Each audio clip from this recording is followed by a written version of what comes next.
Kita sudah di sini ya kemarin. Kita masuk ke ini yang pertama kita. Mengapa kita belajar teologi itu penting?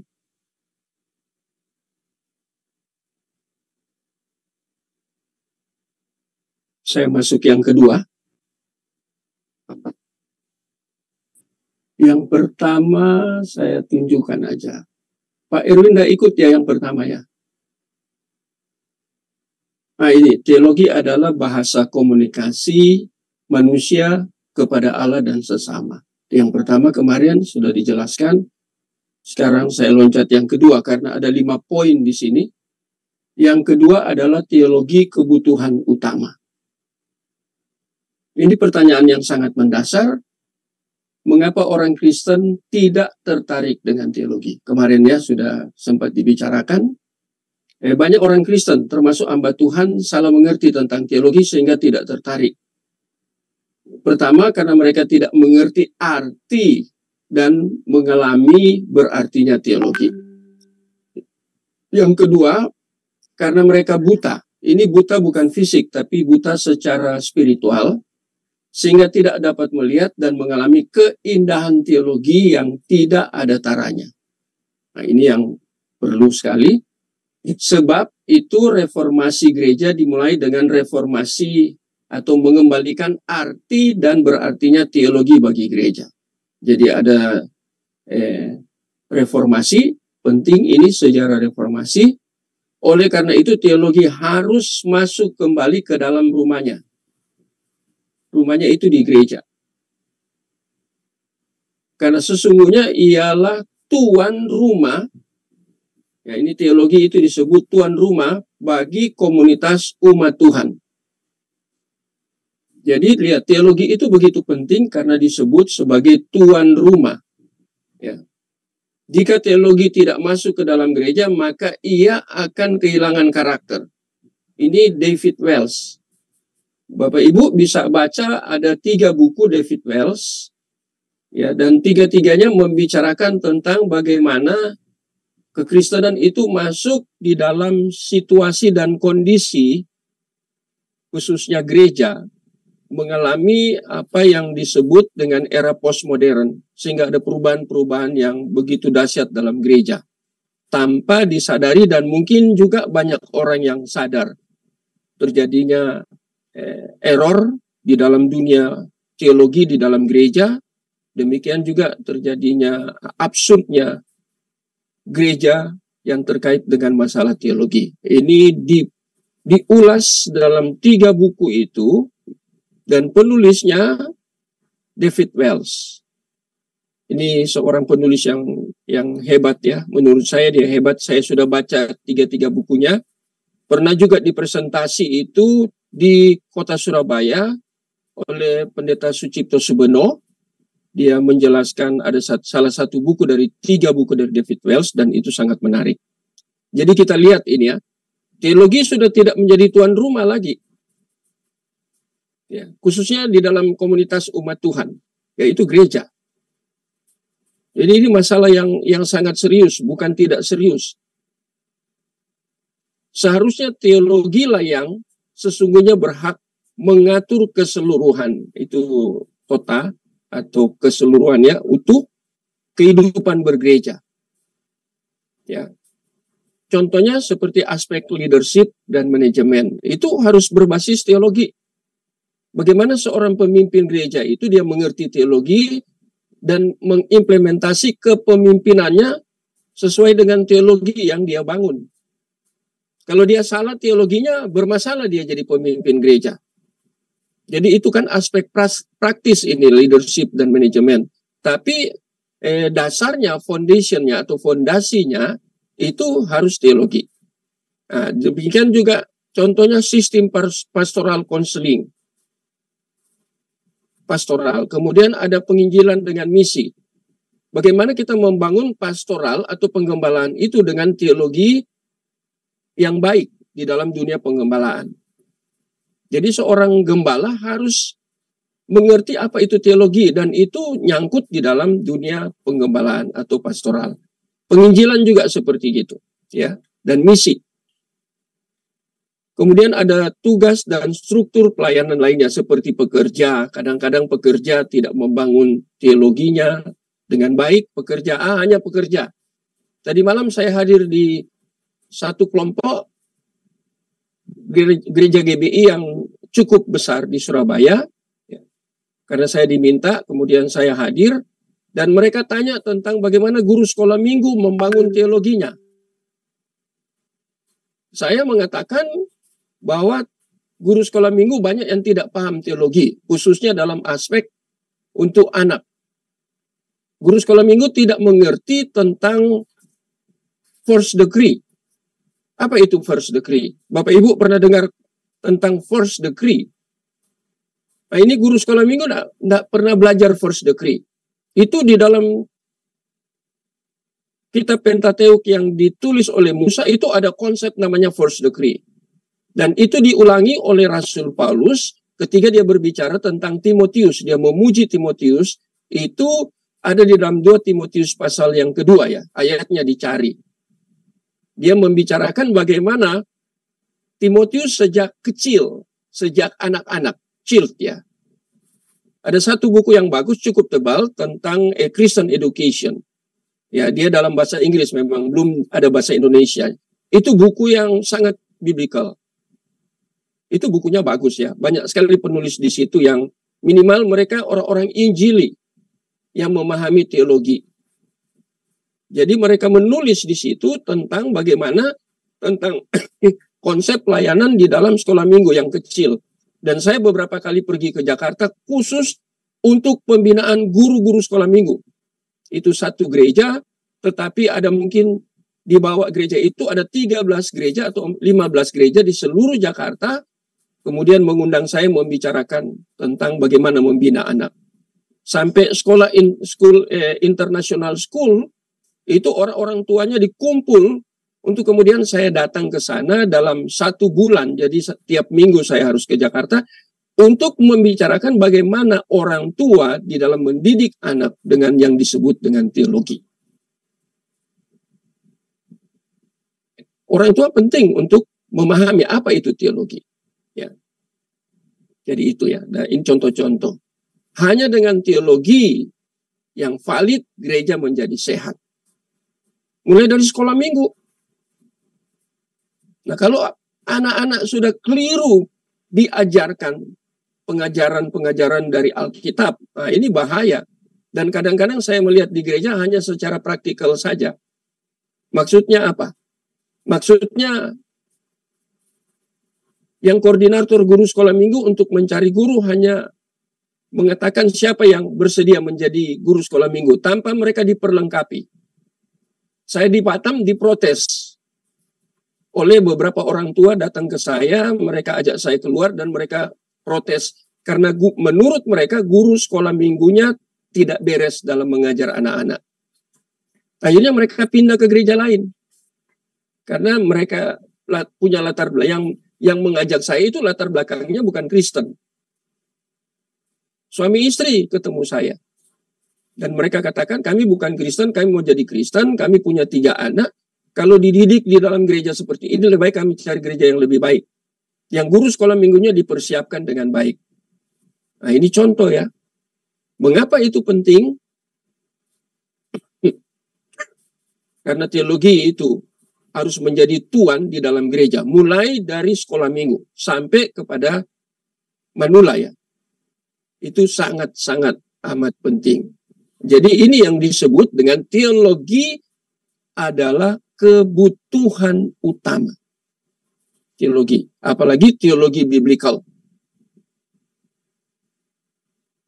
Saya teruskan.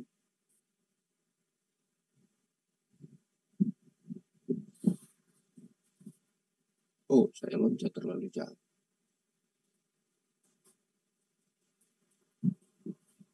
Nah, yang ketiga. Teologi merupakan tujuan tertinggi kehidupan umat.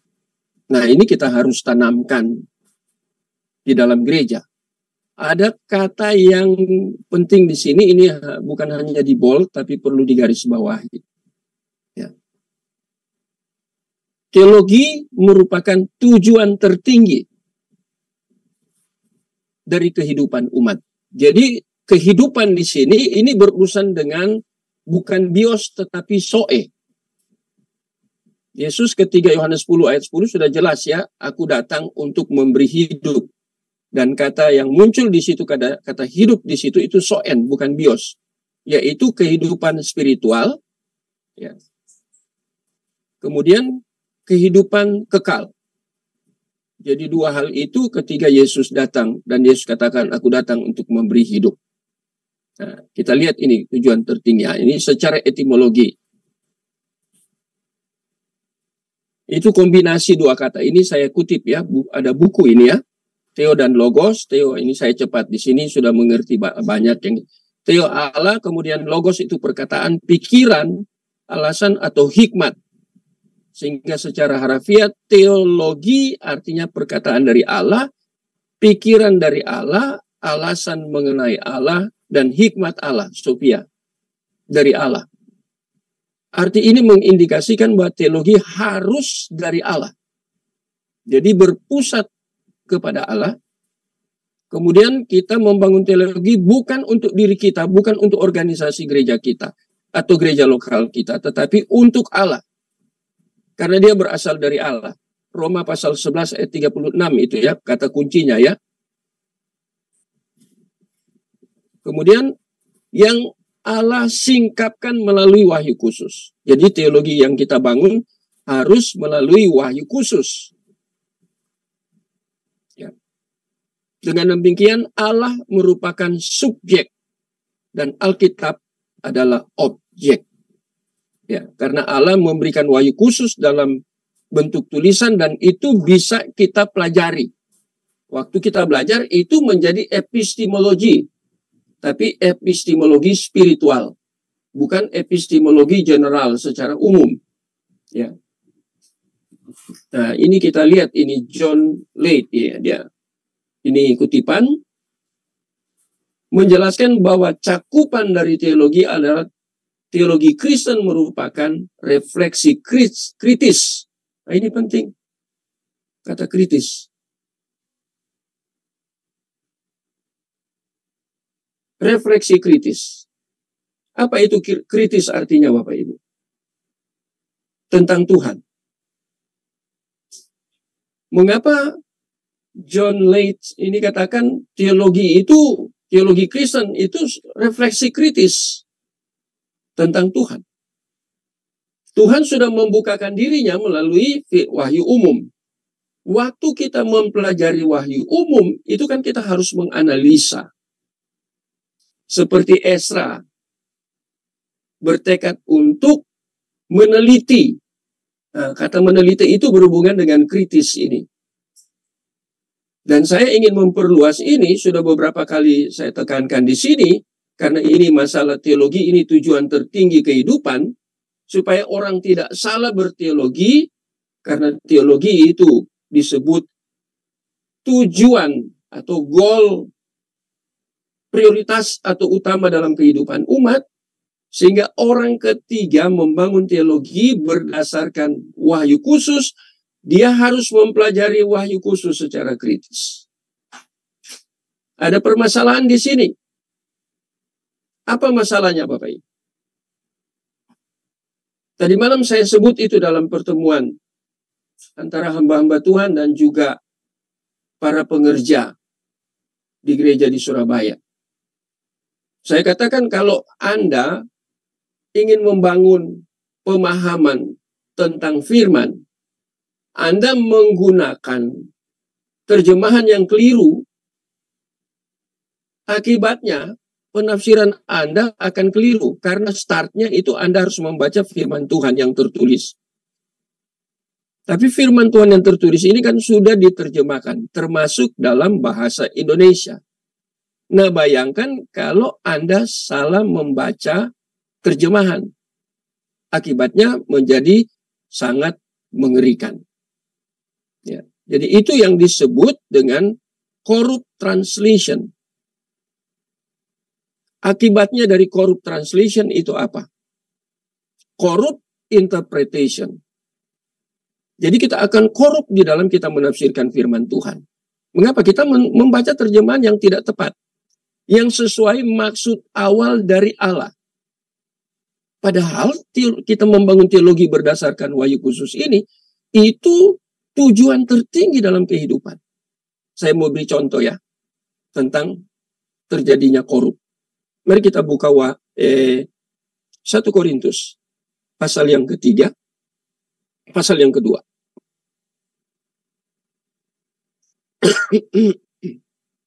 1 Korintus pasal yang kedua.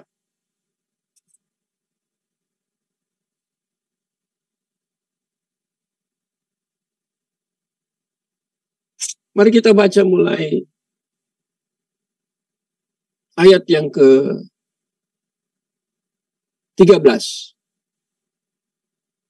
sampai pasal 3 ayat yang kedua.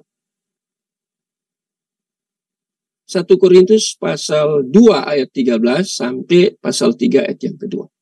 Ini masalah interpretation, terjemahan. Bukan interpretation ya, tapi translation. Terjemahan, betul terjemahannya. Nah, coba salah seorang baca. Boleh Pak, dari saya. Mari silakan. Ya, 1 Korintus 13. 1 Korintus 2, pasal 2 ayat 13. 13 sampai pasal 3. Ayat 2. Oke. 1 Korintus 2 ayat yang ke-13 dan seterusnya. Dan karena kami menafsirkan hal-hal rohani kepada mereka yang mempunyai roh, kami berkata-kata tentang karunia-karunia Allah dengan perkataan yang bukan diajarkan kepada kami oleh hikmat manusia, tetapi oleh roh. Tetapi manusia duniawi tidak menerima apa yang berasal dari roh Allah, karena hal itu baginya adalah suatu kebodohan, dan ia tidak dapat memahaminya, sebab hal itu hanya dapat dinilai secara rohani. Tetapi manusia rohani menilai segala sesuatu, tetapi ia sendiri tidak dinilai oleh orang lain. Sebab siapakah yang mengetahui pikiran Tuhan, sehingga ia dapat menasihati dia? Tetapi kami memiliki pikiran Kristus. Dan aku, saudara-saudara, pada waktu itu tidak dapat berbicara dengan kamu seperti dengan manusia rohani, tetapi hanya dengan manusia duniawi yang belum dewasa dalam Kristus. Susulah yang kuberikan kepadamu, bukanlah makanan keras, sebab kamu belum dapat menerimanya, dan sekarang pun kamu belum dapat menerimanya. Cukup ya? Cukup, terima kasih. Ini ada contoh di sini. Paulus berbicara tentang 3 golongan manusia, tetapi di dalam terjemahan ini itu hanya manusia duniawi, kemudian ada manusia rohani, 2 itu. Nah, saya cek di dalam The New Linguistic and Exegetical Key to the Greek New Testament. Ya, ini ada Alkitab di tangan saya. Dari Injil Matius sampai Wahyu, saya cek mulai dari ayat 14, itu kata yang muncul di situ di dalam ayat yang ke-14 dalam teks LAI ini disebut manusia duniawi, tetapi di dalam bahasa asli dia menuliskan tentang psukikos dari kata psuke, ya, itu psukikos itu dari kata psuke. Nah, psuke itu artinya itu seperti psikologi, dari kata psuke itu tentang jiwa. Tetapi kalau kita lihat konteksnya, Paulus berbicara tentang satu jiwa, artinya satu pribadi. Ya.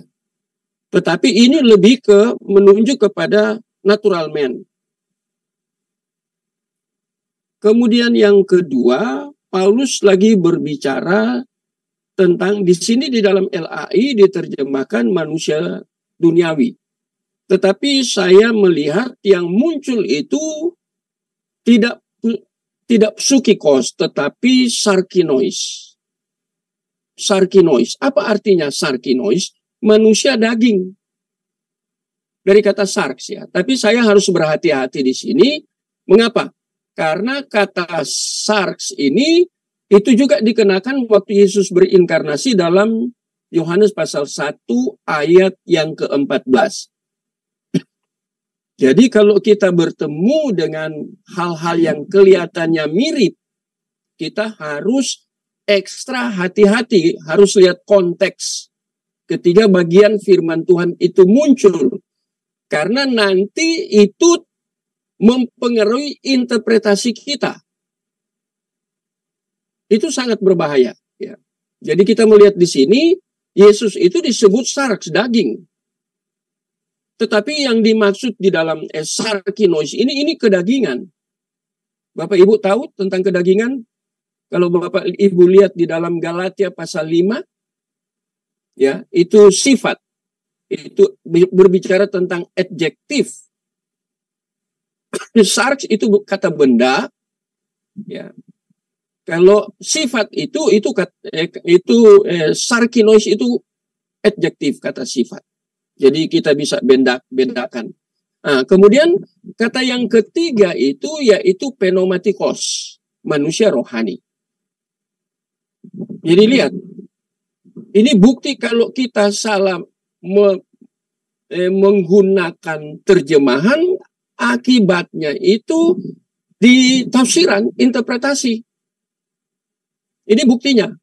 Saya bisa membuktikan dari banyak ayat firman Tuhan, tapi saya memberikan satu contoh. Sehingga benar apa yang dikatakan John Lake di sini, kita harus kritis. Jadi bukan hanya asal baca, asal terima, asal berbicara, tidak seperti itu. Sebelum kita berargumentasi atau sebelum kita berkhotbah atau menyampaikan pembelajaran seperti saya sampaikan malam ini, kita harus belajar.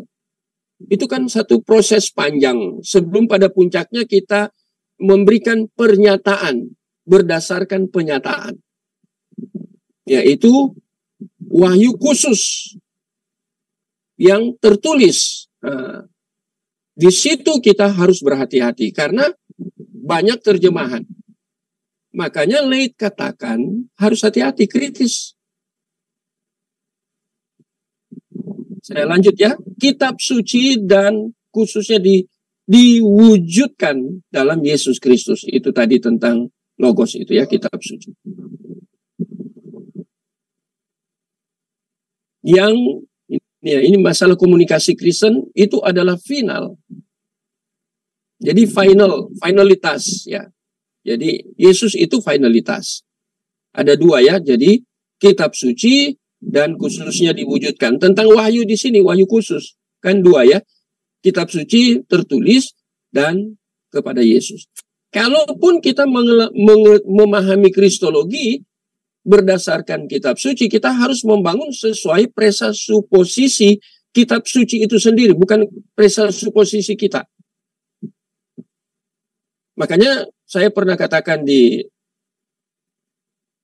pembelajaran kita bahwa ada di dalam sejarah gereja ada 7 konsep yang keliru tentang kristologi.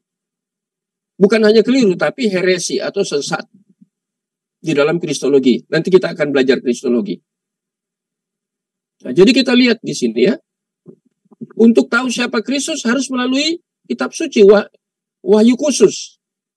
Firman Tuhan tertulis grafik harus melalui kitab suci. Yang jadi masalah yaitu kita menginterpretasi kitab suci ini. Bagaimana kalau kita tidak, waktu saat kita mempersiapkan materi atau bahan yang akan kita khotbahkan atau kita ajarkan berdasarkan terjemahan yang tidak valid. Itu akan mempengaruhi ketika kita menyampaikan firman Tuhan setelah kita menginterpretasi atau menafsirkan firman Tuhan dan kemudian menyampaikan itu di atas mimbar. Itu akan error, itu akan absurd. Itu yang ditekankan oleh Leit. Padahal firman Tuhan, Yesus Kristus itu final. Wahyu yaitu wahyu yang pasti, yang menjadi kriteria bagi semua wahyu lain. Yang semuanya dikaji dalam terang wahyu Allah yang tertulis, yaitu Alkitab. Ya, jadi kita melihat. Jadi ini maksudnya wahyu yang lain. Ini Leith lagi membedakan tentang hal-hal yang sangat esensial, fundamental di dalam ajaran Alkitab, khususnya perihal doktrin-doktrin utama. Bapak Ibu nangkep ya kalau saya maksud. Yang dimaksud Leith di sini yaitu doktrin-doktrin utama. Nah, ini jangan kita tafsir wahyu lain kemudian kita tafsir di luar Alkitab ada wahyu juga.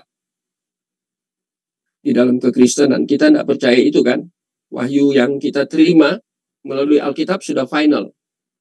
Ya, itu nanti dipelajari habis-habisan di dalam bibliologi. Kita akan pelajari itu. Jadi ini hal-hal yang sangat penting. Ini bagian ketiga. Ini tujuan tertinggi. Kita ambil dari John Leith.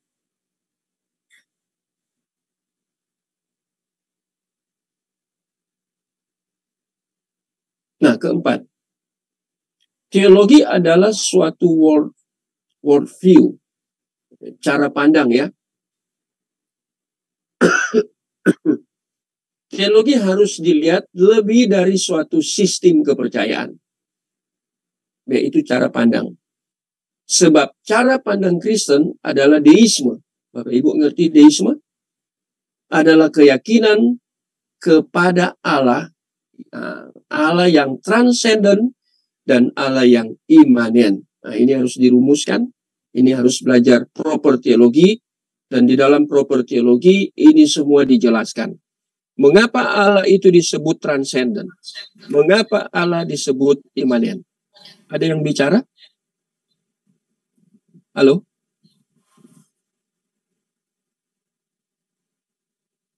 Jadi kita lihat di sini ya, membangun cara pandang kita tentang Allah. Tentang kebenaran Allah. Bagaimana kita membangun cara pandang kita tentang Allah dan kebenaran tentang Allah. Ya. Dan kekristenan itu deisme. Keyakinan kepada Allah. Bukan dua Allah ya.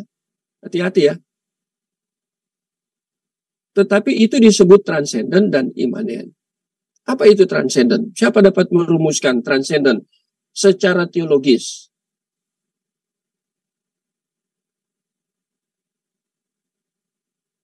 Belum belajar proper teologi? Siapa Allah? Allah itu transenden dan Allah itu imanen. Mengapa disebut transenden? Mengapa disebut imanen? Itu penting. Cara pandang kita ini membangun cara pandang. Kalau cara pandang kita keliru, maka teologi yang kita bangun rusak, absurd, distorsi, error.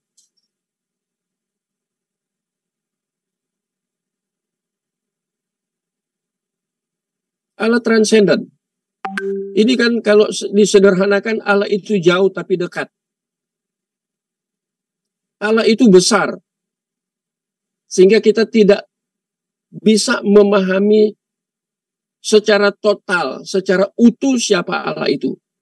Kita hanya memahami Allah yang sebegitu besarnya sebagai pencipta melalui wahyu khusus. Allah menyingkapkan dirinya di dalam batasan tertentu melalui wahyu khusus. Kita tidak akan memahami Allah seutuhnya, total. Ya.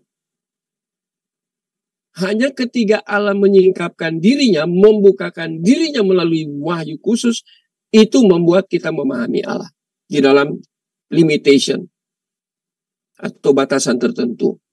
Dan juga disebut dengan imanen. Apa nih imanen? Allah itu dekat.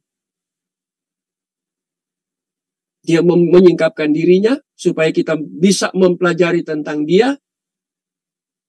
Kita mengerti tentang dia. Nah, itu sangat penting. Jadi dua ini bukan kontradiktif antara transenden dan imanen. Tetapi dua hal ini harus diintegrasi. Dan itu yang harus kita bangun dalam pemahaman teologi kita.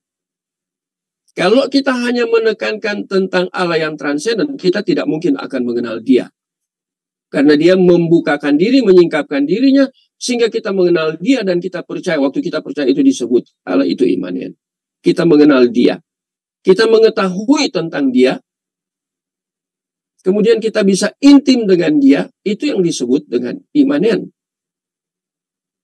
Oleh karena teologi Kristen mengajarkan tentang Allah yang tak terjangkau, unlimited. Nah, tadi saya sudah katakan ya, unlimited. Allah yang begitu besar, tidak terjangkau. Adalah Allah yang menjangkau Allah, yang penuh dengan kuasa, juga penuh dengan kasih. Allah yang begitu besar, unlimited. Allah yang menjangkau, Allah yang penuh dengan kuasa, juga penuh dengan kasih. Allah yang tidak kelihatan, itu dalam PL ya, yang berinisiatif menyatakan dirinya di dalam dan melalui Tuhan Yesus. Ini harus jelas ya. Ini worldview yang kita bangun. Ini konsep tentang worldview, pandangan tentang Allah seperti ini bersifat unik. Ini bersifat eksklusif, ini bersifat antitesis dengan agama-agama lain yang juga menyatakan bahwa mereka percaya kepada Allah. Allah yang bagaimana? Allah di dalam Alkitab itu Allah yang unlimited. Kemudian Dia membuka diri, berinisiatif, menyatakan dirinya. Tetapi apakah Allah menyatakan dirinya? Apakah yang dimaksud Allah menyatakan dirinya? Itu berbicara tentang Allah yang utuh, seutuhnya. Halo Bapak Ibu, ini kalimat-kalimat saya ini mengandung bahaya kalau salah dipahami. Kalau tadi Dia menyatakan diri melalui firman Tuhan, sekarang Dia menyatakan diri juga. Harus belajar baca dari mana? Dasar biblikalnya dari mana? Ibrani pasal yang pertama. Baca ayat 1 dan kedua. Kita kadang berulang-ulang kali harus baca seperti ya, ini ya. Karena ini berbicara tentang penyataan dirinya. Ibrani pasal yang pertama ayat 1 dan 2. Mari salah seorang baca.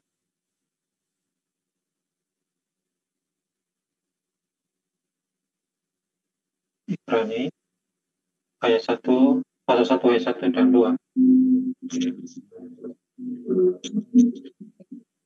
Setelah pada zaman dahulu Allah berulang kali dan dalam berbagai cara berbicara kepada nenek moyang kita dengan perantaraan para nabi-nabi.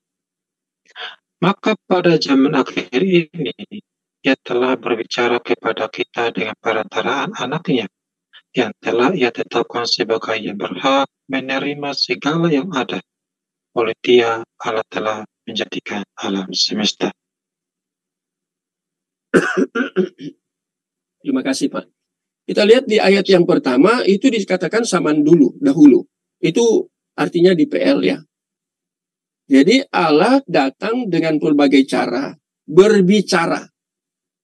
Jadi Allah belum menyatakan diri, berbicara. Berbicara melalui siapa? Di PL. Nenek moyang kita dengan perantaraan nabi-nabi. Ayat yang kedua ini mau membedakan antara yang ayat 1 dan ayat 2. Maka pada zaman akhir, eskatos ya, bahasa aslinya, zaman akhir Ia telah berbicara kepada kita dengan perantaraan anaknya. Nah, ini berbicara tentang apa? Ini berbicara tentang Yesus yang berinkarnasi. Yohanes 1 ayat 14. Atau 1 Korintus pasal yang ke-15 ayat 45 sampai ayat 47. Ini kaitannya ya. Kemudian ada referensi juga dari Filipi pasal yang kedua. Bisa dibaca dalam Filipi pasal yang kedua. Itu tentang kenosis teologi. Mengosongkan diri. Tapi secara teologis. Bukan orang sering pakai ilustrasi mengosongkan diri seperti air yang dimasukkan ke dalam gelas, kemudian untuk kosong, airnya, tadi gelasnya kosong, kemudian untuk dimasukkan air untuk kita minum, atau kemudian kita buang karena kita tidak minum. Nah, kadang orang membuat analogi seperti itu. Apakah analogi seperti itu biblikal? Hati-hati. Apakah Bapak Ibu sudah belajar tentang kenosis teologi? Teologi berkaitan dengan pembelajaran kristologi. Itu harus dipelajari di kristologi. Ya, status kerendahan Yesus. Itu kenosis teologi. Paulus katakan, coba kita baca seperti itu ya, supaya jelas ya. Kalau saya hanya ngomong nanti Bapak Ibu tidak jelas. Filipi pasal 2, ayat yang ke-6. Ayat yang ke-6 sampai ke-7. Sampai yang ke-7. Yang walaupun dalam rupa Allah tidak menganggap kesetaraan dengan Allah itu sebagai milik yang harus dipertahankan, melainkan telah mengosongkan dirinya sendiri dan mengambil rupa seorang hamba dan menjadi sama dengan manusia.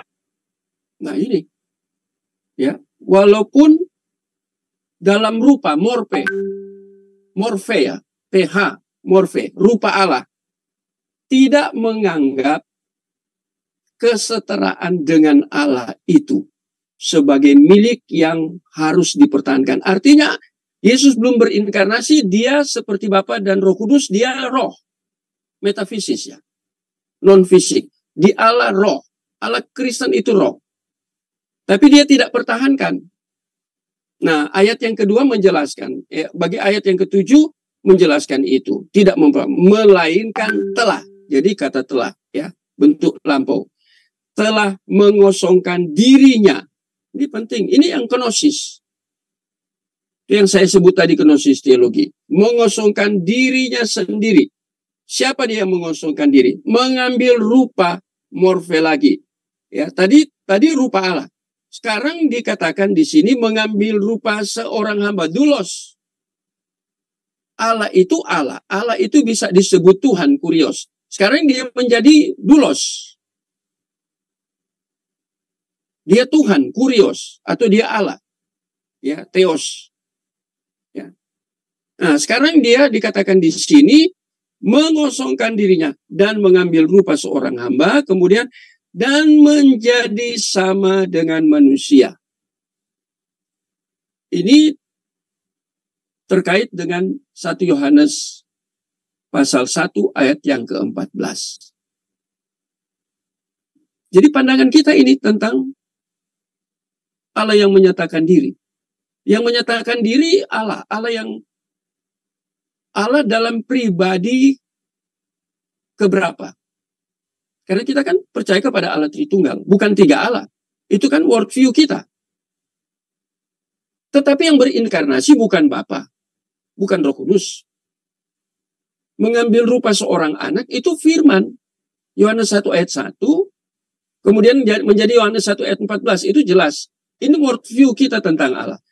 Kita harus jelas worldview kita tentang Allah. Jangan jatuh ke teologi yang dibangun oleh oneness. Atau ajaran sesat lain, khususnya membangun kristologinya seperti saksi-saksi Yehova. Itu pandangan mereka keliru. Teologi adalah suatu worldview, suatu cara pandang. Bagaimana kita memandang tentang Allah. Ini baru satu poin aja. Ya. Bapak Ibu ngeh yang saya jelaskan?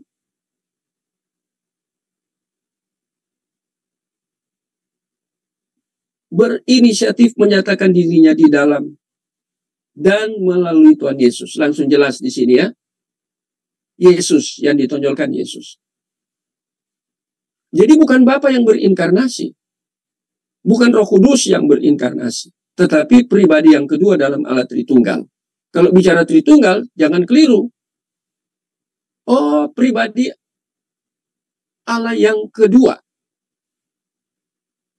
Allah memang di dalam Alkitab diajarkan apakah 3 atau 1 Allah. tetapi di dalam 3 pribadi. Secara sederhana.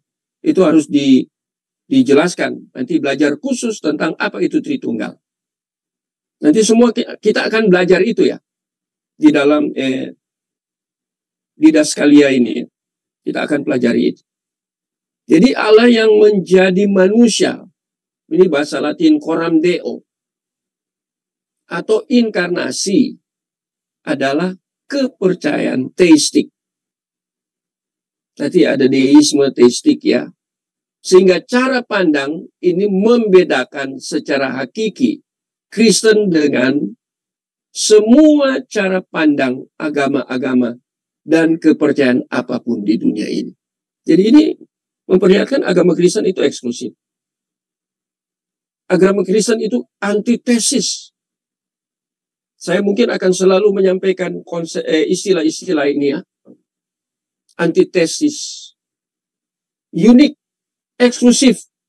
Mengapa? Karena Allah kita seperti ini yang dijelaskan. Selalu Allah kita itu Allah yang berinisiatif. Bukan dari bawah, tetapi dari atas. Artinya dari Allah. Bukan dari manusia, kalau dari bawah manusia. Kita harus belajar agama-agama dunia. Baru kita tahu apa perbedaannya secara hakiki. Itu juga penting. Untuk memperlengkapi pikiran kita. Untuk memberikan wawasan kepada kita. Deisme berbeda dengan deisme. Panteisme, panenteisme, animisme, ateisme. Sehingga hanya dengan teologi dan berteologi, maka gereja dapat membedakan dirinya. Nah, dari tadi itu. Deisme, panteisme, parenteisme, animisme, ateisme, isme-isme yang lain di luar Kristen. Kita sangat berbeda. Sehingga kita bersifat unik, bersifat eksklusif, dan bersifat antitesis di dalam worldview kita. Cara pandang kita tentang Allah. Cara pandang kita tentang kebenaran. Cara pandang kita tentang doktrin-doktrin. Nah, itu sistematik teologi ya. Berdasarkan Alkitab, biblical teologi. Sangat berbeda dengan agama-agama lain. Nah, itu tadi ya. Penekanannya deisme, panteisme, panenteisme, animisme, ateisme. Sangat berbeda. Membedakannya. Baik pemikiran maupun cara hidupnya dengan yang bukan Kristen. Jadi bukan hanya pemikiran, tapi cara hidup kita. Karena kita diperjumpakan dengan Allah. Jadi sampai berdampak ke cara hidup. Cara hidup kita juga berbeda dengan kehidupan mereka. Karena kita terkoneksi dengan Allah. Terhubung dengan Allah. Terrelasi dengan Allah.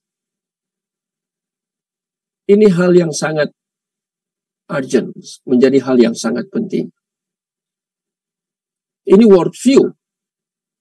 Ada hamba Tuhan yang tuliskan tentang worldview. Ada beberapa hamba Tuhan ya. Membangun wawasan dunia Kristen. Ini ditulis oleh Andy Hoffer. Ada 2 buku. Ya. Building a Christian Worldview. Nah, ini ada bukunya. Ini yang saya pegang jilid 1. Ada jilid 2-nya. Tapi saya punya beberapa buku tentang worldview. Ya, ini salah satu penulis. Ada juga salah satu penulis ya. Itu cuma 1 buku. Ini ada 2 jilid. Bagus sekali Bapak Ibu pelajari ini tentang worldview. Ini volume 1 yang saya pegang tentang Allah. Tentang manusia. Dan tentang pengetahuan. Ada jilid 2 lain lagi. Kalau saya berikan contoh tentang Allah di dalam kekristenan. Ini ada contoh di sini.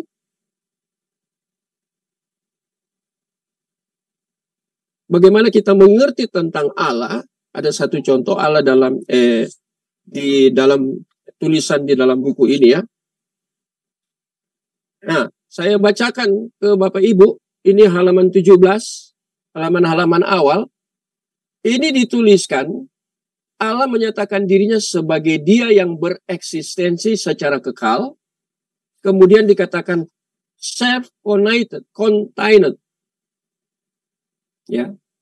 Dia mandiri. Kemudian yang kedua dikatakan dia cukup pada dirinya sendiri. Self-sufficient. Jadi ada dua ya.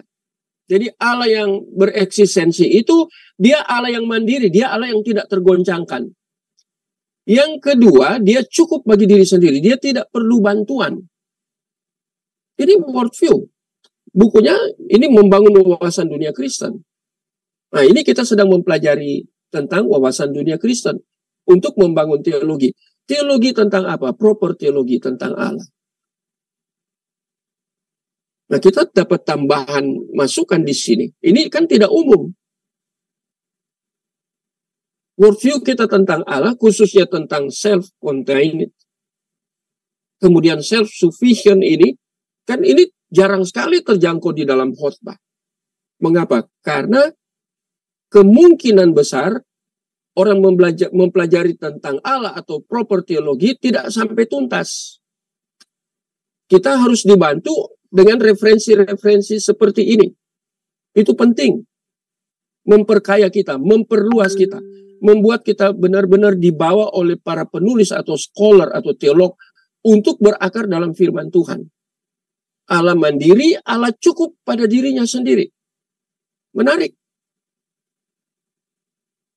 Ini bisa dibuat jadi tesis atau menjadi skripsi, menjadi disertasi. Bisa, hanya bahas dua itu. Didalami, dijelaskan secara dalam. Ya, menjadi satu tulisan.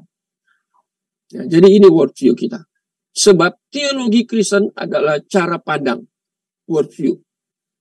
Ya, cara pandang kita, kemudian kita harus mengungkapkan atau menyampaikan, memberikan argumentasi tentang cara pandang kita. Konsep Allah harus biblical. Tadi kita mulai jamnya sudah sangat terlambat ya. Sebelum sampai ke 5, saya Bapak Ibu silakan, ada yang tanya?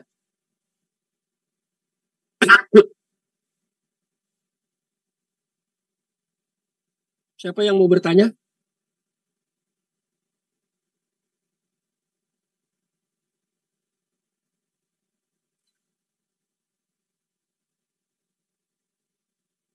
Tidak ada yang bertanya ya? Kalau tidak ada, saya lanjutkan yang kelima ya.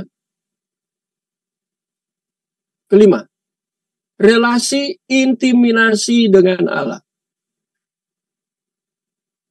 Teologi juga terkait dengan intiminasi.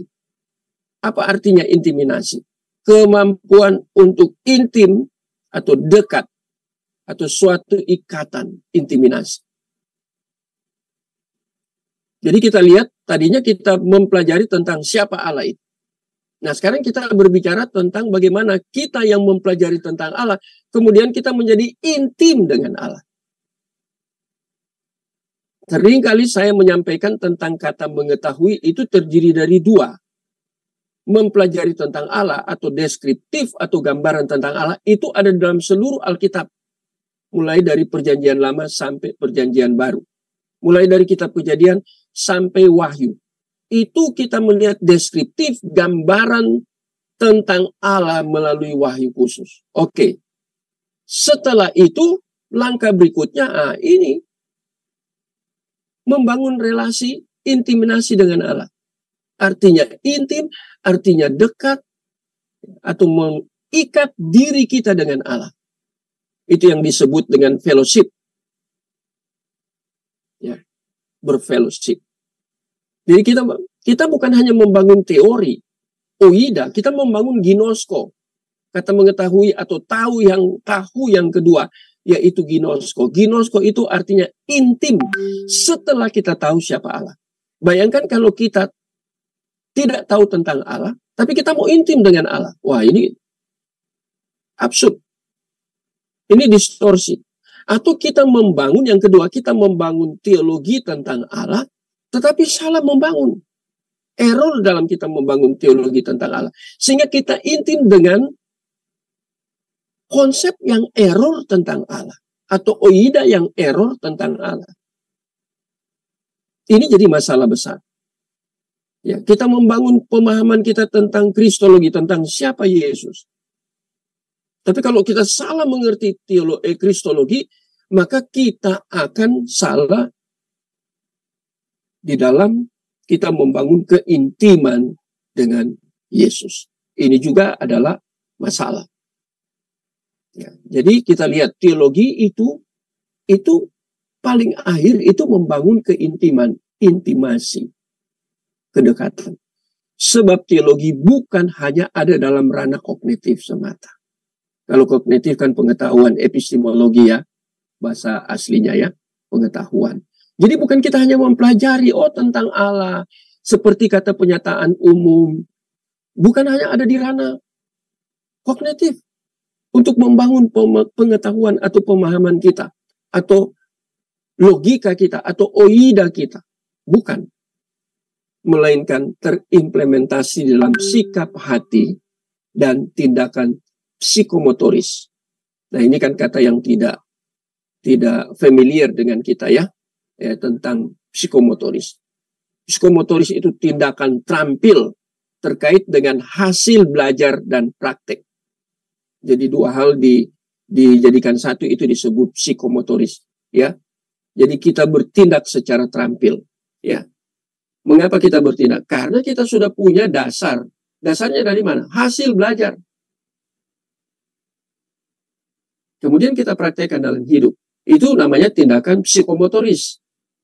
Jadi ini berbicara tentang hal intimidasi, bukan hanya hal di dalam hati, heart, kardia. Tetapi kita membangun pengetahuan melalui pembelajaran, itu psikomotoris. Kita belajar sungguh-sungguh tentang Allah. Dan kemudian kita intim dengan dia. Itu psikomotoris. Saya berikan ilustrasi ya. Ada orang mau intim dengan Allah, tapi dia tidak mengerti tentang. Dia mau menjadi pendoa syafaat. Ya. Di Surabaya di satu hotel itu ada khusus ruang khusus untuk berdoa. Itu disewa oleh beberapa gereja, mensupport. Tiap hari ada doa, tiap jam ada doa. Tapi yang menjadi masalah, kita berdoa, artinya kita mau intim dengan Allah, tapi kita membangun pemahaman yang benar tentang Allah, tidak. Hanya mau terus dengan Allah. Harus tetap ada balance, keseimbangan. Kita harus makin belajar tentang Allah, sehingga makin mengetahui tentang rahasia Allah yang sudah disingkapkan melalui firman Tuhan tertulis, melalui pembelajaran. Baru kita intim. Supaya jangan keliru intim. Bukan hanya lip service kita menyebut Allah, kita menyebut Yesus. Tapi kita tidak mengenal sebagaimana penyataan Alkitab secara total, secara utuh. Ini jadi masalah. Di malam saya bicara, saya pakai banyak bahasa Yunani. Ada yang WL-nya, dia tanya ke saya, Pak, bagaimana kami yang tidak tahu bahasa asli Alkitab? Khususnya kalau kami menggunakan terjemahan yang keliru. Bagaimana caranya? Saya beritahu dia. Kalau Bapak Ibu berhadapan dengan pertanyaan seperti ini, apa jawaban Bapak Ibu? Saya langsung ambil supaya tetap biblical dari Efesus. Mari kita baca ya. Kalau mau membangun pemahaman teologi seperti ini, supaya doa yang sederhana tentang doa saja, kita bisa keliru. Makanya kita butuh apa yang Tuhan sudah siapkan di dalam gereja. Apa yang kita butuh di dalam gereja? Efesus pasal 4. Mari membaca Efesus pasal 4, ayat yang ke-11 sampai ayat yang ke-14. Ayat ke-15. Mari baca salah seorang. Efesus 4, ayat yang ke-11 sampai dengan ayat yang ke-15. Silakan. Efesus 4 ayat yang ke-11 sampai yang ke-15. Dikatakan begini. Dan ialah yang memberikan baik rasul-rasul maupun nabi-nabi, baik pemberitaan Injil maupun gembala-gembala dan pengajar untuk memperlengkapi orang-orang kudus bagi pekerjaan pelayanan, bagi pembangunan tubuh Kristus sampai kita semua telah mencapai kesatuan iman dan pengetahuan yang benar tentang anak Allah, kedewasaan penuh dan tingkat pertumbuhannya sesuai dengan kepenuhan Kristus, sehingga kita bukan lagi anak-anak diombang-ambingkan oleh rupa-rupa angin pengecar, oleh permainan palsu manusia dan kelicikan mereka yang menyesatkan, tetapi dengan teguh berpegang kepada kebenaran dan hati kita bertumbuh dalam ke arah Dia, Kristus yang adalah kepala. Demikian. Terima kasih. Nah, kita lihat Tuhan beri kepada gereja untuk memperlengkapi. Itu ada 5 jawatan di situ. Ya, untuk memperlengkapi. Itu ayat yang keberapa itu untuk memperlengkapi. Ayat yang ke-12. Memperlengkapi orang kudus. Melalui siapa Allah pakai? Itu 5 jawatan itu. Salah satunya kan ada gembala dan pengajar. Ada poimen dan ada didaskalos. Ya, itu gembala itu poimen. Kalau pengajar itu didaskalia atau didaskalos, orang yang mengajar, ya. Itu tugasnya, ada yang menginjil di situ ya. Nah, ini tugas ini untuk memperlengkapi. Ayat 12, memperlengkapi orang kudus untuk pekerjaan pelayanan. Orang kudus dilibatkan dalam pelayanan, harus diperlengkapi dulu. Nah, tadi saya beri contoh bagaimana kalau sekolah minggu, gurunya nak diperlengkapi tapi suruh ngajar. Apa yang dia ajarkan? Teologi yang dia bangun waktu dia mengajar anak sekolah minggu dari mana? Harus sumbernya dari orang-orang yang bertanggung jawab di gereja, khususnya gembala, dan di situ ada pengajar.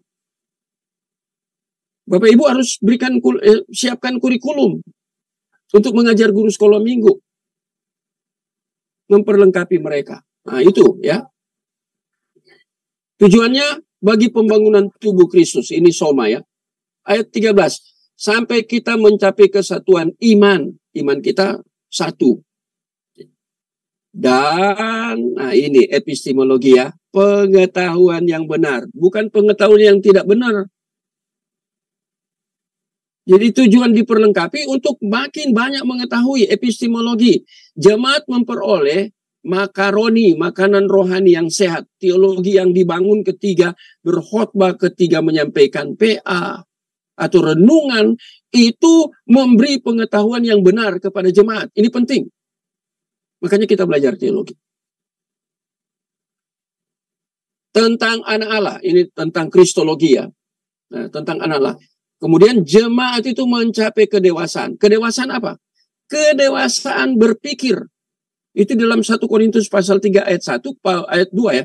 Paulus katakan, aku tidak dapat berbicara dengan kamu sebagai manusia dewasa. Jadi bukan masalah usia, tapi kedewasaan rohani di situ.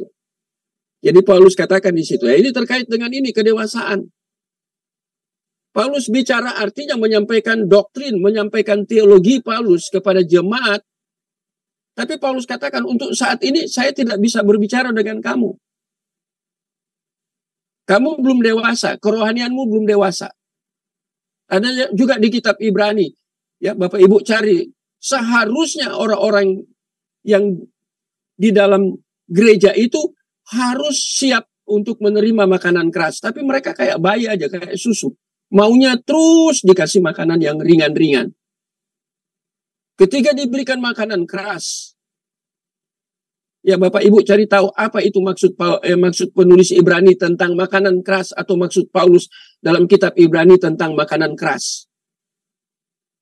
Itu doktrin-doktrin yang tidak mudah diberikan. Ajaran-ajaran utama fundamental yang diberikan itu masuk dalam kategori makanan keras. Harusnya jemaat sudah bisa makanan keras, tapi mereka masih taman kanak-kanak terus, atau malah playgroup. Tidak terjadi pertumbuhan, atau tidak terjadi kedewasaan. Ini masalah. Jadi kan, saya mau jelaskan ini psikomotor di sini. Bisa terampil kenapa? Terkait dengan hasil belajar.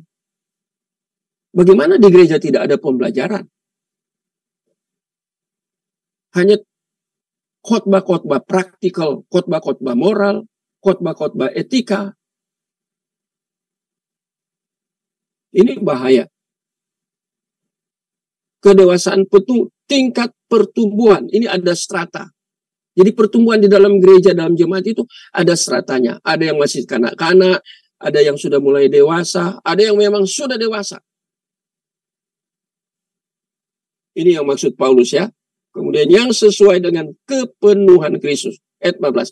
Sehingga kita bukan lagi anak-anak yang diombang-ambingkan oleh rupa-rupa angin pengajaran, oleh permainan palsu manusia dalam kelicikan mereka yang menyesatkan. Ini bicara heresi. Bahaya gereja. Kalau tidak membangun teologi biblikal, tidak membangun ajaran-ajaran yang memang presupposisinya itu biblikal. Apalagi di era sekarang kita sangat terbuka, ya, melalui adanya medsos, YouTube. Kita mendengar begitu banyak sekali pengkhotbah di YouTube itu. Jadi semua kadang-kadang kita hanya buka mulut kemudian kita serap tanpa ada filter. Filternya apa? Pemahaman teologi kita beres. Kita memfilter seluruh ajaran di YouTube. Atau seluruh khotbah di YouTube harus difilter. Bukan hanya main telan. Oh ini lagi baca Alkitab. Oh ini berdoa dalam nama Yesus. Oh ini berdoa sebelum sampaikan firman Tuhan. Itu minta diurapi. Hanya sampai di situ. Tidak. Kita harus sangat selektif. Oh dia lagi berkhotbah benar atau tidak. Ini angin pengajaran dikatakan oleh Paulus. Pada zamannya itu. Ya. Kepada Timotius, seorang hamba Tuhan muda, supaya berhati-hati karena ada berbagai macam angin pengajaran. Pengajaran apa saja. Pada zaman Timotius, Bapak Ibu harus pelajari ya, di dalam konteks Timotius sehingga Paulus berbicara seperti ini. Gnostik, filsafat pada zaman itu yang muncul dan bisa masuk ke dalam gereja. Filsafat yang tidak biblikal bisa masuk dalam gereja. Itu yang disebut angin pengajaran. Yang berakibat kepada penyesatan. Ini Paulus jelas bicara kepada seorang gembala di Asia Kecil.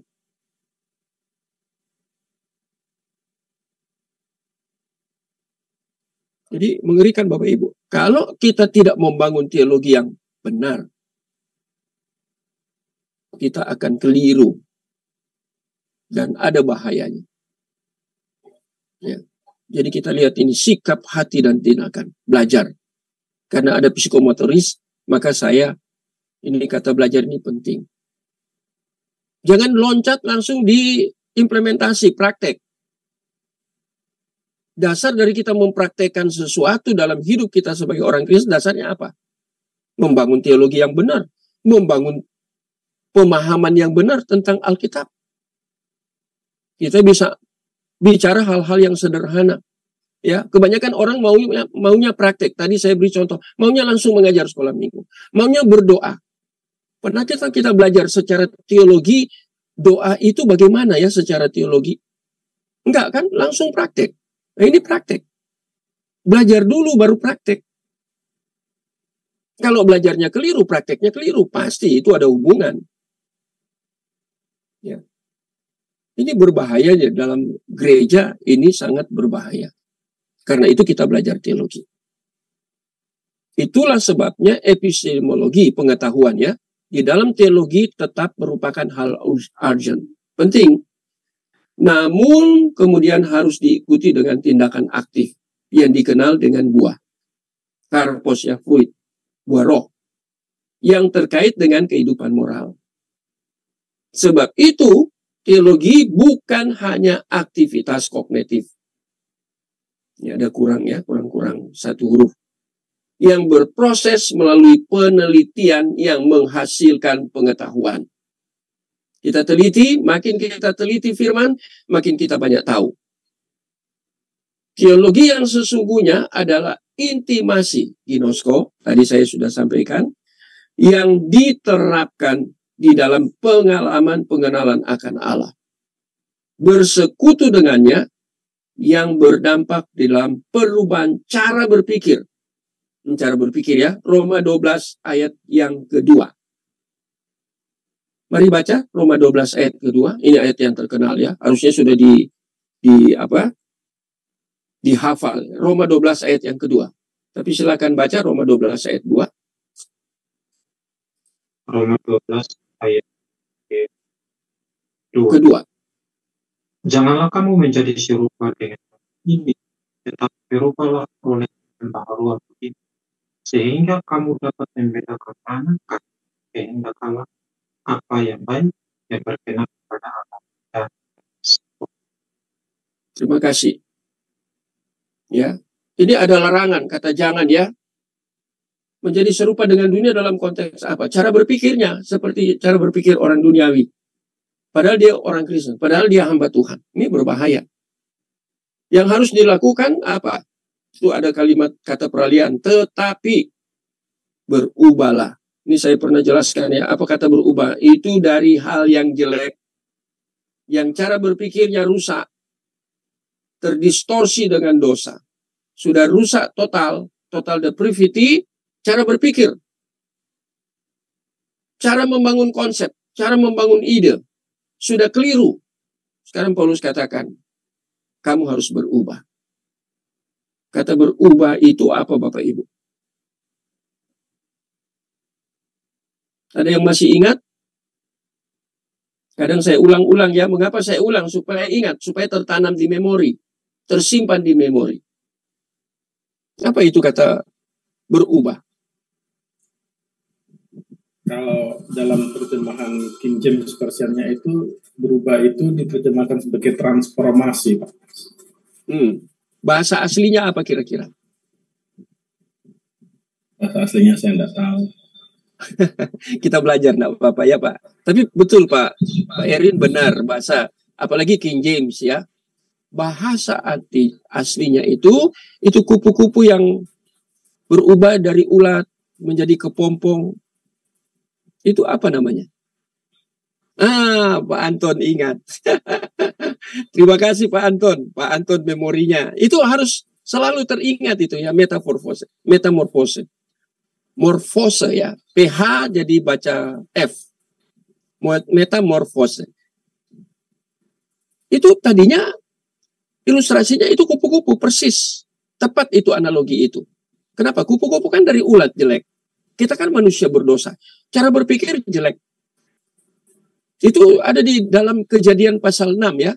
Kecenderungan hati mereka itu berbuat jahat. Itu penilaian Allah loh. Ya, kalau mau baca tentang hati dan pikiran, Bapak Ibu baca bukunya Knox Semlin. Saya sudah pelajari habis itu. Bahkan beda buku itu. Tentang konsep teologi Paulus di dalam satu pribadi manusia. Itu Knox Semlin tulis itu. Ya, bagaimana hubungan antara hati dan pikiran. Kemudian dan tindakan atau buah tindakan itu ditulis oleh profesor bidang sistematika ini. Itu buku bagus sekali. Saya rekomendasi lah buku itu. Ya. Jadi perubahan itu penting. Perubahan apa? Cara berpikir itu. Kalau kita ingin melakukan sesuatu, kita kan harus berpikir. Untuk kemudian kita memutuskan, dan kemudian hasil keputusan itu kita implementasi, kita melangkah dengan hasil keputusan. Nah, cara berpikir ini penting. Ketika kita mempelajari teologi secara benar, cara berpikir kita ini berubah, metamorfose. Pembaharuan di sini dalam Alkitab akal budi itu dari kata nous. Ya, jadi pikiran kita berubah. Waktu kita belajar seperti ini, kita berpengetahuan. Dia sudah tidak menggunakan kata Yunani nous, tapi sudah noesis. Artinya kita sudah berintelektual, kita sudah memiliki pengetahuan, kita sudah memiliki pemahaman. Dia tidak pakai kata nous, tapi noesis. Itu semua saya sudah tertanam di dalam memori saya tentang buku yang ditulis oleh J. Knox Semlin.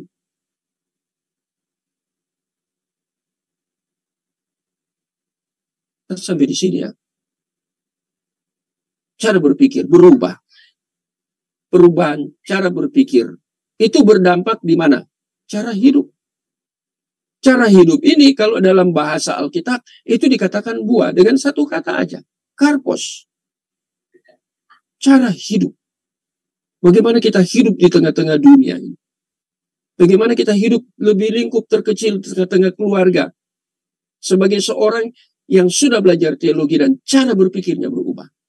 Jadi seharusnya makin kita belajar teologi, kehidupan kita makin berubah. Harus seperti itu. Cara berpikir kita akan makin berubah. Sehingga cara berpikir yang berubah itu mendorong kita untuk melakukan sesuatu atau bertindak sesuai dengan cara berpikir yang berubah. Itu harusnya terjadi. Dan itu terkait dengan di atas itu psikomotoris. Cara hidup, sebab termotivasi untuk menjadi serupa dengan dia. Ini proses ya. Serupa dengan dia, ini proses. Dan tiap pribadi itu Allah bertindak atau Roh Kudus bertindak secara personal. Saya tambahkan ya. Cara berpikir antara saya dengan istri kadang berbeda. Yang harus dicek, istri berpikir biblical kah dia berpikir? Atau saya berpikir biblical kah? Kalau dua-dua biblical, dari sudut pandang yang mana? Harus dilihat itu. Saya beri contoh lagi ya secara praktikal. Suami istri dan anak dua masuk ke gereja. Sama-sama dengar firman Tuhan dari mimbar. Alkitab ayat yang sama. Ya. Bagian yang sama. Pengkhotbah yang sama. Ketiga empat orang ini, suami istri dan dua anak ini pulang. Kemudian kita tanya, kira-kira sama persis nggak?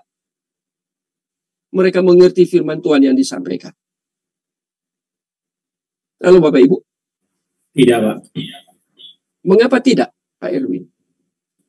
Karena saya juga beberapa waktu yang lalu ada sempat berdiskusi dengan orang-orang ortodoks, Pak. Itu juga membahas mengenai mengapa setiap orang itu bisa memiliki persepsi tafsir yang berbeda-beda antara satu dengan lain. Yang membuat itu berbeda adalah di penulisnya kah, teksnya kah, atau di pembacanya. Nah, memang kalau menurut saya sih yang membuat orang memiliki tafsir yang berbeda itu ya dari teksnya itu sendiri, karena belum tentu apa yang kita dapat dari teks itu sebenarnya itu sesuai dengan apa yang dituliskan oleh penulis itu sendiri. Sehingga teks itu memang kan penulisnya sampai ke sekarang kan sudah selisihnya ribuan tahun. Sehingga memang di teks itu sendiri kita juga belum tentu mengerti apakah yang memang ditangkap oleh satu orang itu sebenarnya sudah sesuai nggak sih sebenarnya seperti apa yang ingin disampaikan oleh penulis tersebut, Pak. Jadi karena setiap orang itu punya pemikiran sendiri, tafsir sendiri, ya mereka bisa saja memiliki pengertian yang berbeda satu dengan yang lain. Makanya kan ada begitu banyak dengan teks yang sama semua sumbernya Alkitab, tetapi ada muncul begitu banyak doktrin yang berbeda antara satu dengan yang lain. Padahal teksnya sama, tetapi tafsirnya berbeda itu, Pak. Dan memang kita juga nggak bisa mengatakan bahwa pasti penafsiran dari golongan A atau golongan B itu yang paling benar. Oke, Pak Erwin. Kalau mau belajar tentang ini, mengapa berbeda? Tadi Pak Erwin bicara masalah teks ya, tentang Alkitab. Tadi saya sampaikan ilustrasi atau analogi tentang orang ke gereja mendengar firman. Tapi sama aja. Prinsipnya sama. Prinsipnya di mana? Belajar Anthony Hoekema punya buku tentang antropologi. Manusia itu diciptakan secara personal. Sehingga setiap pribadi itu pasti berbeda, unik itu dikatakan. Kembar pun tidak akan sama persis, pasti ada perbedaan, unik. Itulah Allah, cara Allah menciptakan manusia, unik. Sehingga karena di dalam keunikan dia menerima sesuatu, walaupun beritanya sama, pembacaannya sama, tetapi ketika dia menerima, itu akan menjadi berbeda. Tadi unik. Kemudian yang kedua, kenapa berbeda? Karena strata, kemampuan orang untuk kemudian mengadopsi atau menyimpan apa yang disampaikan atau apa yang dibaca, kemudian menjelaskan kembali, berargumen, itu pasti berbeda. Itu unik juga. Memang kata kuncinya di unik. Kemampuan menerima, mengadopsi, menerima, kemudian menyimpan di memori, itu kemampuannya berbeda satu dengan yang lain. Saya beri contoh saya sendiri ya. Saya ini orang yang kutu buku. Istri saya bukan. Dia tidak mau baca buku. Tapi dia punya kelebihan yang saya tidak punya. Nah, itu keunikan. Secara personal, suami istri. Dengan anak juga berbeda. Dari segi temperamen, beda nggak? Beda. Sekarang, kalau kita belajar tentang masalah perkembangan psikologi, kita lihat sekarang saya sudah belajar bukan lagi temperamen. Tetapi 16 tipe kepribadian. Saya sudah pelajari sampai ke situ. Itu yang terbaru di dalam psikologi Kristen tentang 16 tipe kepribadian. Saya kurang tahu Bapak Ibu sudah belajar sampai situ enggak? Ada bukunya. Dan itu biasanya diberikan di S2, tapi di PAK, Pendidikan Agama Kristen. Jadi saya dapat itu waktu di S2, saya cari referensinya, beberapa referensi, saya mempelajari itu, ada ayat-ayat firman Tuhannya di setiap yang dimaksud oleh penulis tentang pribadi-pribadi itu. Ya, kemudian saya lihat dasar teologisnya dari mana. Nah, ini hanya contoh aja ya. Jadi ketika kita lihat ya, cara berpikirnya berbeda, pasti cara hidupnya menjadi berbeda. Tadi Pak Erwin sampai kepada bagaimana orang membaca teks, membaca firman Tuhan. Ada satu prinsip yang tidak boleh menjadi error. Ya, ada buku di sini yang ditulis oleh seorang hamba Tuhan. Ya, dan buku ini saya rekomendasi kepada Bapak Ibu ya. Tadi saya membicarakan tentang ini. Knox Semblin. Ya. Tapi ada satu buku yang bagus. Mengapa Pak Erwin sebut tadi seperti itu? Nah, ini bukunya. Sudah dalam bahasa Indonesia. Bapak Ibu kebaca kira-kira? Agak samar-samar ya. Mengapa tidak sama orang dalam menyampaikan firman Tuhan? Yang pertama karena dia tidak eksegese. Kalau eksegese Bapak Ibu harus masuk di teks asli. Ini biblical lah. Ya, kalau sampai di teks asli, setiap teks itu, setiap kata di teks asli itu langsung tertulis di situ. Beda dengan bahasa Indonesia ya. Apakah kata itu kata benda, kata sifat, kata kerja, kata sandang tertentu, apakah itu nominatif, ya, genetif, akusatif, dan lain-lain. Belum tensisnya Bapak Ibu belum pelajari. Bahasa Indonesia tidak terjangkau. Itu kemarin saya diskusi dengan orang-orang di grup Sola Scriptura. Ada beberapa hamba Tuhan yang juga dosen di situ dan mereka akui bahwa memang tidak terjangkau di dalam penerjemahan Alkitab, apalagi ke dalam bahasa Indonesia dari sumber asli. Nah, ini D.A. Carson, ya, Profesor Perjanjian Baru dari Trinity Evangelical, ini menuliskan tentang ini, exegetical fallacies, ya. Jadi kesalahan-kesalahan dalam eksegetis. Secara eksegetis. Ini kalau sudah salah, kalau sudah tingkat eksegese, kalau Bapak Ibu tidak tahu bahasa asli, nggak bisa. Itu mutlak harus ngerti bahasa asli. Kalau Bapak Ibu khotbah, saya ada di situ, saya bawa, umpamanya Bapak Ibu khotbah dari Perjanjian Baru ya, saya bawa ini ya. Ini saya bawa, saya akan tahu Bapak Ibu lagi keliru khotbahnya.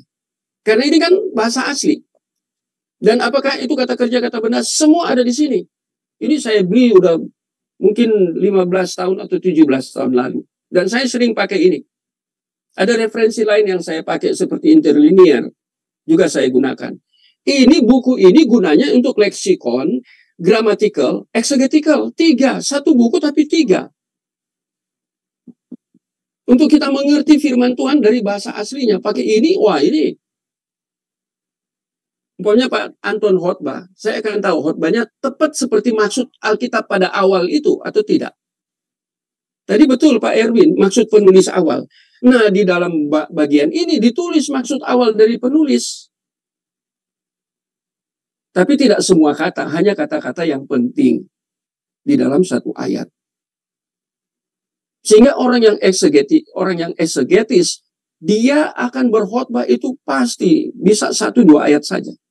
Sehingga harus bersambung. Kalau mau membangun teologi biblical yang bahaya, yaitu sudah pakai bahasa asli pun, bahasa Yunani pun bisa keliru. Sehingga D.A. Carson tulis buku ini kekeliruan atau kesalahan-kesalahan eksegetis. Exegetical fallacies ya. Nah, ini ditulis. Ya, enggak begitu tebal. Tapi ini bagus, 200 halaman lebih kok, 210 halaman. 212. Tapi buku ini bagus sekali. Orang yang sudah eksegese pakai bahasa asli pun bisa terjebak dalam kekeliruan. Sehingga lihat ya, ketika kita menginterpretasi Alkitab, kita harus eksegese. Nanti lihat ya, kalau saya mengajar hermeneutik ya. Saya tahu Pak Deki Ngadas kuat sekali hermeneutiknya. Kalau kita belajar hermeneutik, kita salah satu kata, tidak sesuai maksud penulis awal, habis kita. Itu yang tadi saya baca, Efesus itu Tuhan sebenarnya menyiapkan kita. Menyiapkan 5 jabatan, khususnya jabatan gembala dan pengajar itu, untuk seperti ini, seperti yang saya maksud. Itu yang tidak mudah.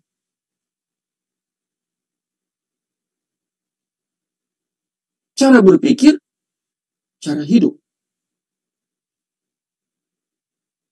Untuk jadi serupa dengan dia.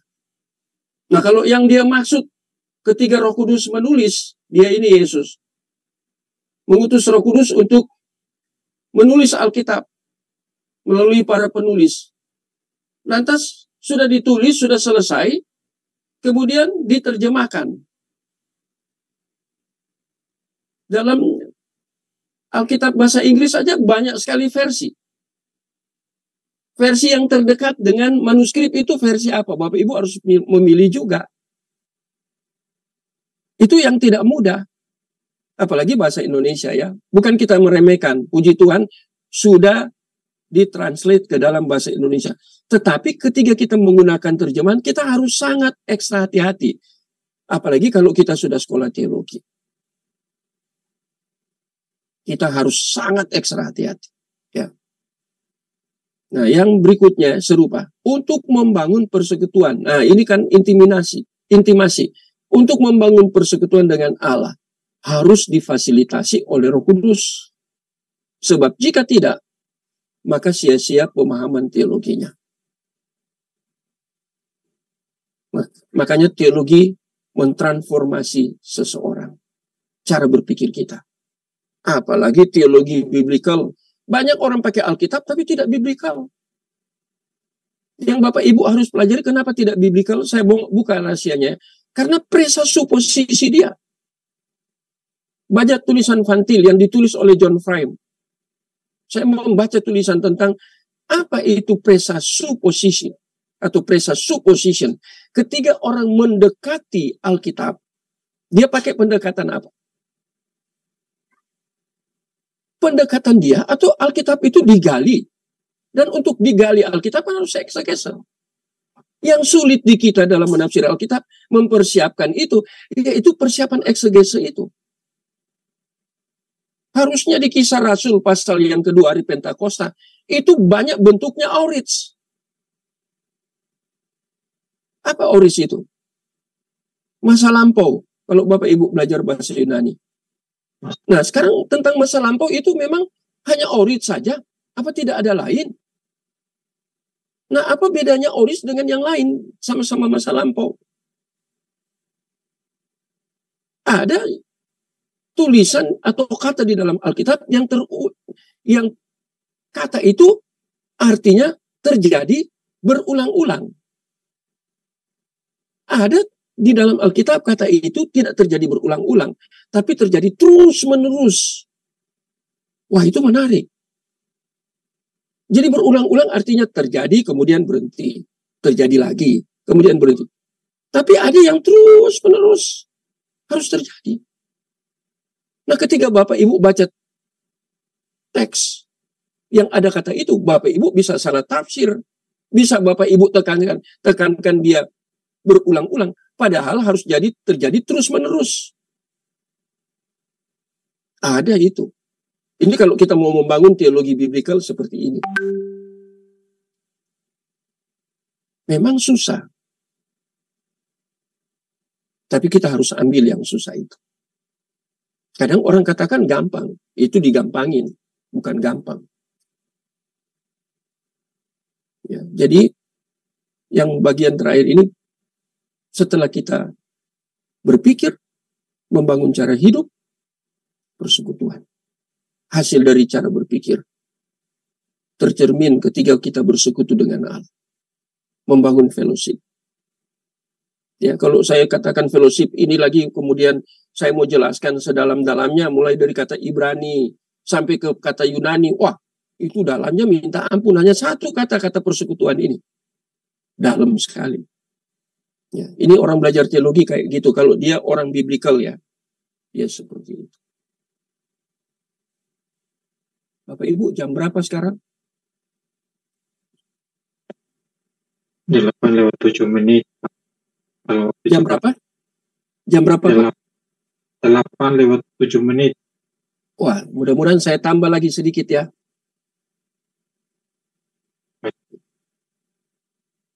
Karena lebih spesifik.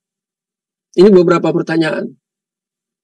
Mengapa harus belajar teologi biblikal? Apa artinya bagi kehidupan di dunia ini dengan teologi biblikal yang? Apa tujuan belajar teologi biblikal? Apa artinya bagi kehidupan akan datang atau kekal? Ini pertanyaan ini harus dijawab ya. Penting kan teologi biblikal? Untuk membangun konsep yang Allah kehendaki. Itu ya. Berpikir seperti yang Allah mau. Mau baca ayatnya? 1 Korintus pasal 2 ayat 16. Tolong baca. Tadi kita terlambat setengah jam ya. 1 Korintus pasal 2 ayat 16.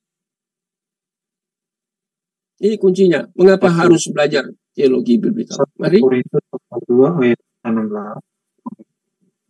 Sebab siapakah yang mengetahui pikiran Tuhan sehingga ia dapat menasihati dia? Tetapi kami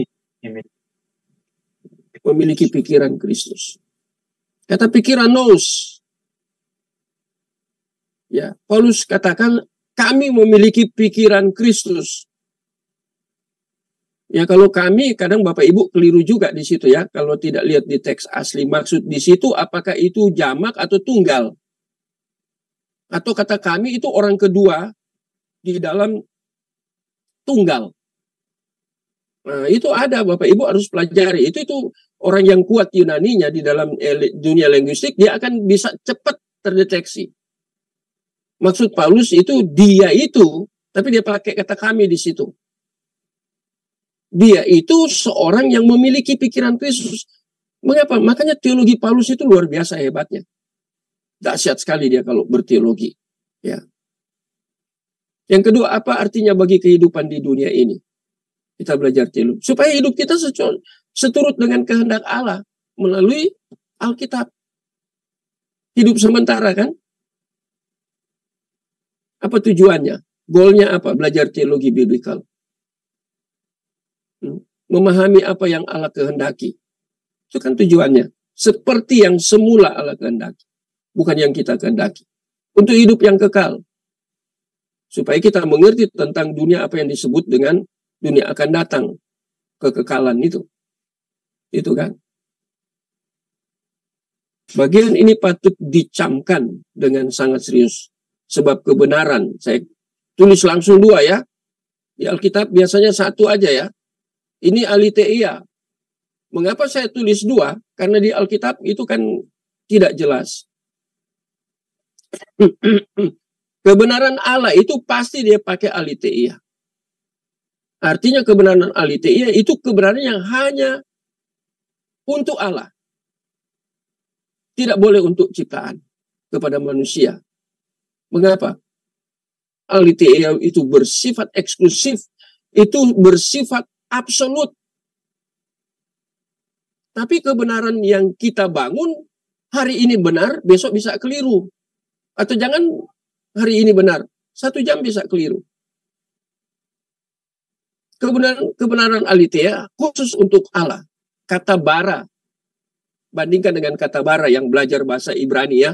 Allah menciptakan, ya. Kata menciptakan itu kata bara. Bahasa Latinnya ex nihilo. Artinya dari tidak ada menjadi ada. Itu hanya Allah yang bisa menciptakan dari tidak ada menjadi ada. Ex nihilo itu bahasa Latin. Bahasa Ibraninya bara. Itu hanya untuk Allah. Ya. Kemudian yang kedua kata dikaiosune. Dikaiosune artinya kebenaran yang dianugerahkan kepada kita. Sehingga kita diberi kesempatan untuk belajar Alkitab. Ini dikaiosune, mengerti kebenaran.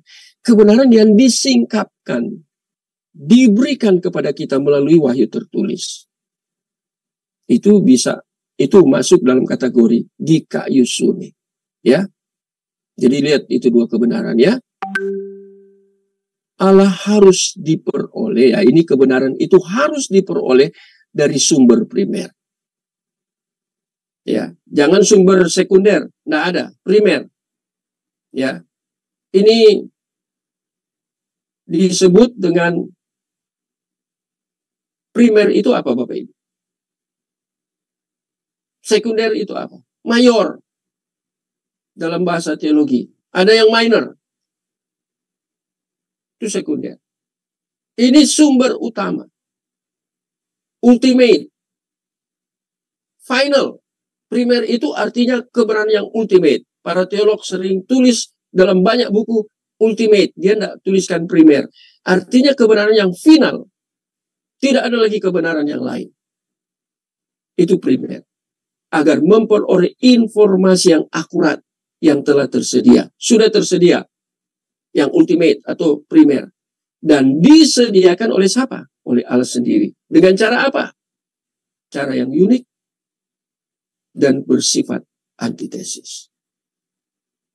Jadi cara Allah memberikan kebenaran itu bersifat unik, bersifat antitesis. Berlawanan dengan semua kebenaran-kebenaran yang sedang beredar sepanjang dunia ini ada.